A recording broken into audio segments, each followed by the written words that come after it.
What is going on, everyone? I wanted to make another dating slash relationship style video. This one on green flags. Because I think a lot of people make videos on red flags or talk about all of the things that people should avoid, the types of people they should avoid and the red flags they should look for. But not a lot of people talk about green flags, and I think they are just as important. I guess when you look at like the dating timeline, I think red flags are noticed like right away. You notice all of the big bad red flags early on, and then when you move to like the more, I guess, vetting stage where you're actually getting to know someone a little bit better and kind of weighing whether or not there's relationship potential, that's when the green flags kind of start to come to the surface a little bit more, and I think they're just as important. But before we jump into it, if you guys find any value in this video at all, please like this video so that more people can see it. So let's jump into it. Green flag number one is that she is polite.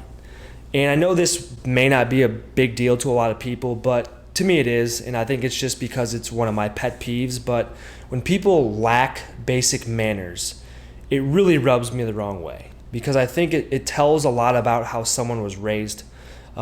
People who lack basic manners, to me, it's like a way of showing that I am kind of inconsiderate to other people. Like I am not acknowledging other people or other people going out of their way to help me. You know, it's like if I hold the door open for someone and they just walk through and don't acknowledge or say thank you, to me, that's like them either one, being very inconsiderate and not aware of their surroundings, or two, coming off as entitled, thinking that they're like above me and don't need to show me respect for going out of my way to make their day easier. And a good example of testing this out is seeing how people treat the waiter or waitress on a date. Like, do they respect and show manners to the waiter or waitress, or are they super rude to them? Basically just treating people that are below them the same as they would treat people that are above them.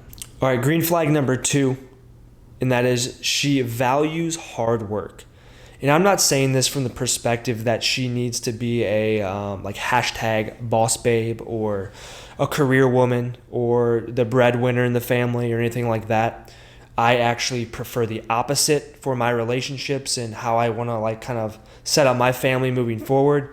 But I do think it is important for them to understand and value hard work, because even if they're not the breadwinner, they need to, like, if you want to be successful and you want to achieve a lot, they will need to be supportive of that.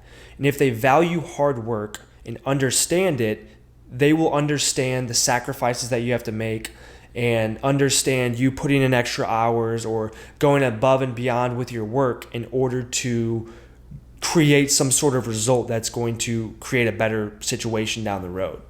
And I guess one of the better ways to indicate this is how someone was raised. You know, were they raised in an environment where they had to work growing up? Or were they raised playing competitive sports? Basically, were they raised in an environment where they had to put in the work in order to get the reward? Or on the flip side, were they just handed things and they grow up with like this sense of entitlement?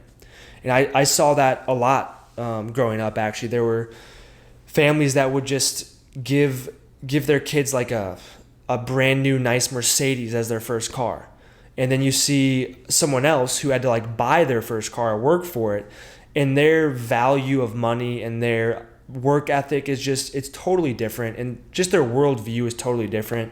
And as I look back on those people that were given a lot growing up compared to the people who are not, typically the people who are not turned out to be better humans. They just turned out to be better people. They're more humble, more hardworking, more honest. They're just better people across the board. And those are the people you want to ideally date. You know, there's a big difference between liking material items that are just given to you versus liking material items because you work very hard for them and you understand the sacrifice and the amount of work that went into getting them. All right, and then green flag number three is that she is consistent. And I think this one starts like right at the beginning of dating someone, like right when you come in communication with them, because it sets the foundation for the entire relationship moving forward. And it can be It can be as simple as, are they flaky? Are they bailing out on plans? Like when you make plans to go out on a date, are they committing to those and being transparent throughout the process? Or are they being flaky and saying they're not sure if they can make it and bailing last minute? Or to go to the texting side and the communication side, when you text them, are they texting back right away or on at least a consistent basis? Or are they texting back like right away one moment, then you don't hear from them for 3 or 4 days and then they respond? Or even like how long they text. Are they texting you back in really short texts one day, then a few days later when they're drunk, they're sending you these big, long emotional paragraphs? So it just boils back to consistency, and I think consistency shows seriousness and commitment. If someone's being flaky or not being consistent in their communication with you, it doesn't show seriousness or commitment through my eyes. So if someone's consistent, that's a very, very good green flag. And the next point kind of piggybacks off that one a little bit, and that is that she is balanced. So, when you first start dating, typically the guy is the one who's pursuing. Typically the guy is the one making the moves and asking out on dates and taking the initiative. But at some point there needs to be a balance there, right? Interest goes both ways. So do they reciprocate at times, or are you just constantly chasing them? If you're constantly chasing them, from my experience, I've learned that, you're never gonna change someone's mind or win someone over if they're not initially interested in you.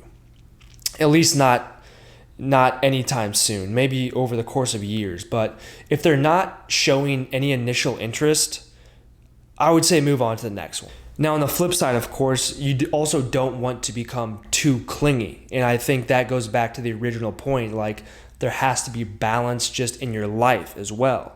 And the more balance you have in your career or hobbies or friend group or just interests, the less dependent and the less clingy you're going to be on a relationship. No relationship should be to where one person is like completely dependent on the other, because it's gonna be a recipe for a toxic relationship that probably will not last long term. So there should be some sort of balance in interest levels, balance in how often you're hanging out, and balance between the relationship and your own lives.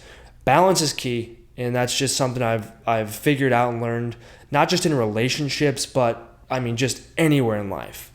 That is it. That's the 4 green flags I got. Just to review, green flag number 1 is she is polite, respects everybody, and uses manners. Green flag number 2 is that she values hard work. Green flag number 3 is that she is consistent. And green flag number 4 is that she is balanced. If you guys like the video, hit this video with a like and subscribe. Let me know your thoughts down in the comment section below. And until next time, peace.